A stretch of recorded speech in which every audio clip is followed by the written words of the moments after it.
Assalamualaikum warahmatullahi wabarakatuh. Alhamdulillahirabbil alamin wa bihi nasta'inu ala umuri dunya waddin. Wassalatu wassalamu ala asrafil anbiya'i wal mursalin wa ala alihi wa sahbihi ajma'in.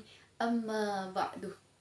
Yang saya hormati kepada Bapak Arif Fikri MAG selaku dosen pengampu mata kuliah Taha dan teman-teman yang insya Allah dirahmati oleh Allah Subhanahu wa Ta'ala. Marilah kita panjatkan puji syukur atas kehadirat Allah Subhanahu wa Ta'ala yang mana kita masih diberikan kesehatan. Tak lupa pula salat beserta salam marilah kita aturkan kepada junjungan kita Nabi besar Muhammad Sallallahu Alaihi Wasallam yang kita nantikan syafaatnya kelak di yaumul akhir nanti. Amin amin Allahumma amin. Saya Nyali Fatmawati izinkan menyampaikan tausiah yang berjudul Persaudaraan Islam. Hadirin wal hadirat rahimakumullah. Sebagaimana Allah berfirman dalam surah Al-Hujurat ayat 10 yang berbunyi, A'udzu billahi minasyaitonir rajim. Bismillahirrahmanirrahim. Innamal mu'minuna ikhwatun fasluhu baina akhawaykum wattaqullaha la'allakum turhamun. Yang artinya, sesungguhnya orang mukmin itu bersaudara. Karena itu, damaikanlah antara kedua saudaramu yang berselisih dan bertakwalah kepada Allah agar kamu mendapat rahmat.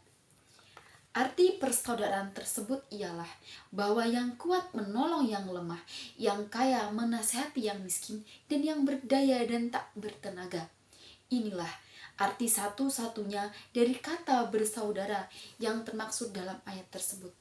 Maka, jika persaudaraan itu mencakup semua jamaah orang-orang mukmin, tidaklah seharusnya di mukmin yang kaya mengingkari hak si mukmin yang miskin pada harta miliknya, tidak membiarkannya dalam kesengsaraan, kekurangan, dan juga kelaparan. Karena Rasulullah SAW bersabda, bukanlah mukmin orang yang bermalam dalam keadaan kenyang, padahal tetangganya berada dalam keadaan lapar, sedang ia mengetahui keadaan itu. Hadirin wal hadirat rahimakumullah. Ia dinyatakan oleh Rasulullah sebagai bukan mukmin karena tidak ada padanya tanda-tanda iman yang antara lain ialah rasa kasih sayang dan sifat setia kawan terhadap sesama saudara mukminnya, dan iman yang tidak berbekas pada tingkah laku seseorang adalah seperti sebuah pohon yang tidak berbuah dan tidak pula memberi naungan dari terik matahari. Pohon yang demikian itu lebih patut ditebang daripada ditinggalkan bercokol tidak berguna. Hadirin wal hadirat rahimakumullah. Semua umat Islam tentu saja mendambakan suatu kedamaian, karena dengan kedamaian hidup bisa lebih tenang, makmur, dan juga terjamin dalam melaksanakan aktivitas. Untuk menciptakan suasana yang sedemikian itu, maka dibutuhkan rasa persaudaraan dan juga kesatuan umat. Dan rasa bersatu padu bisa terrealisasi dalam kehidupan sehari-hari apabila umat Islam satu sama lain saling menyayangi, mencintai, dan saling mengasihi. Sifat-sifat yang baik semacam itu harus benar-benar kita terapkan mulai dari lingkungan keluarga sampai lingkungan yang luas, yakni umat Islam di penjuru dunia. Dalam hal ini, Nabi Sallallahu Alaihi Wasallam menjelaskan melalui sabdanya yang artinya, kamu akan melihat orang-orang yang beriman dalam saling menyayangi, saling mencintai, saling mengasihi, bagaikan satu tubuh.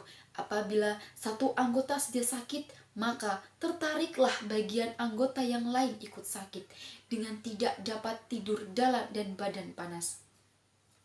Hadirin wan hadirat rahimakumullah. Itulah kepribadian baik yang diterapkan umat Islam satu sama lain dalam kehidupan ini. Kalau kita merasa jadi orang beriman sesungguhnya, maka yang namanya menyakiti sesama Islam itu tidak mungkin ada. Baik itu melalui ucapan yang tidak baik ataupun perbuatan. Karena sesama umat Islam bagaikan satu tubuh. Bila satu anggota ada yang sakit, maka terasa sakit semua anggota badan tersebut. Juga sabda Rasulullah SAW yang artinya orang mukmin terhadap mukmin lainnya tak ubahnya bagaikan satu bangunan yang bagian-bagiannya satu sama lain kuat menguat. Hadirin wal hadirat rahimakumullah. Orang beriman hendaklah saling memberikan pengertian yang baik, saling menasihati satu sama lain dengan kebenaran dan juga kesabaran. Jangan sampai di antara kita bila melihat saudaranya melakukan hal yang tidak baik, dia tidak diberi nasihat yang baik, malah dibenci, dicaci maki, bahkan dimarahi. Dengan demikian akan timbul dampak negatif dalam persaudaraan yang bisa meretakkan hubungannya.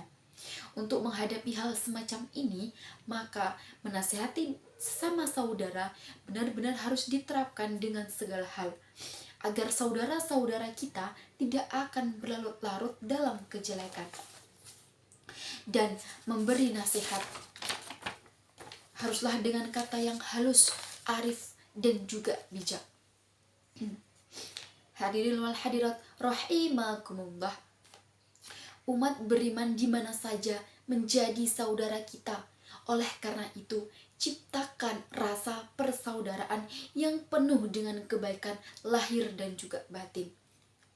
Tentang pentingnya menasihati sesama mukmin, maka Nabi Muhammad SAW bersabda, orang mukmin itu adalah menjadi saudara sesama mukmin. Karena itu, janganlah meninggalkan memberi nasihat dalam segala hal. Hadis riwayat Ibnu Najjar. Hadirin wal hadirat rahimakumullah. Jadi, kesimpulan dari tausiah atau kultum saya adalah hendaklah kita sesama muslim menjaga persaudaraan dengan saling mencintai dan menyayangi dalam kehidupan sehari-hari. Hadirin wal hadirat rahimakumullah. Mungkin cukup sekian yang dapat saya sampaikan, seperti kamu dan dia yang selesai tanpa pernah memulai. Akhir kata, wabillahi taufiq wal hidayah. Wassalamualaikum warahmatullahi wabarakatuh.